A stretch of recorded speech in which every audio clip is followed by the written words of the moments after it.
L'Église catholique fait mémoire de Sainte Maria ou Marietta. On fête aujourd'hui les Mariettes sous le patronage de Sainte Marie Goretti, dont le doux prénom de Marie signifie en hébreu aimée. Maria Goretti est une jeune sainte du début du XXe siècle en Italie. Sa mère l'appelait Mariette.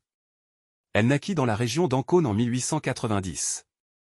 Ses parents, de modestes ouvriers agricoles, sont obligés d'aller chercher du travail dans les marais pontins, ils s'installent près de Nettuno. Sa mère étant devenue veuve, c'est Marietta qui assure les soins du ménage, seule à la maison avec ses 5 frères et sœurs.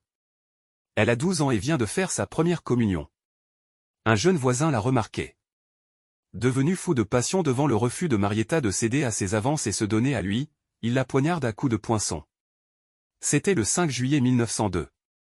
Elle mourut le lendemain à l'hôpital de Nettuno, après avoir pardonné à son assassin, en déclarant « Pour l'amour de Jésus, je lui pardonne et je veux qu'il vienne avec moi dans le paradis ». Au moment de la canonisation de Maria Goretti par le pape Pie XII à Rome en 1950, son assassin converti en prison sera présent auprès de la vieille maman de Maria qu'on a appelée la Sainte Agnès du XXe siècle.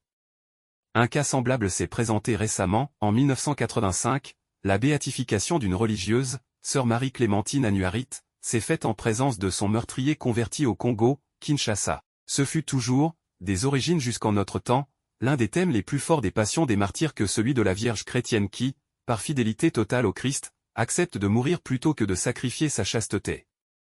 Citons une parole de Pie XII dans l'homélie de la canonisation, « Nous ne sommes pas tous appelés à subir le martyre du sang, mais tous conviés à la vertu chrétienne de l'énergie spirituelle. » On peut parler de ce martyre long et prolongé auquel nous incite l'affirmation du Christ, « Le royaume des cieux souffre violence et ce sont les violents qui s'en emparent. » Sainte Maria ou Marietta, priez pour nous.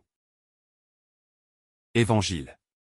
Les invités de la noce pourraient-ils donc être en deuil pendant le temps où l'époux est avec eux? Alléluia. Alléluia. Mes brebis écoutent ma voix, dit le Seigneur, moi, je les connais, et elles me suivent. Alléluia. Évangile de Jésus-Christ selon saint Matthieu. En ce temps-là, les disciples de Jean le Baptiste s'approchèrent de Jésus en disant, « Pourquoi, alors que nous et les pharisiens, nous jeûnons, tes disciples ne jeûnent-ils pas ?» Jésus leur répondit, « Les invités de la noce pourraient-ils donc être en deuil pendant le temps où l'époux est avec eux? Mais des jours viendront où l'époux leur sera enlevé, alors ils jeûneront. Et personne ne pose une pièce d'étoffe neuve sur un vieux vêtement, car le morceau ajouté tire sur le vêtement, et la déchirure s'agrandit. Et on ne met pas du vin nouveau dans de vieilles outres, autrement, les outres éclatent, le vin se répand, et les outres sont perdues. Mais on met le vin nouveau dans des outres neuves, et le tout se conserve. » Acclamons la parole de Dieu. Louange à toi Seigneur Jésus.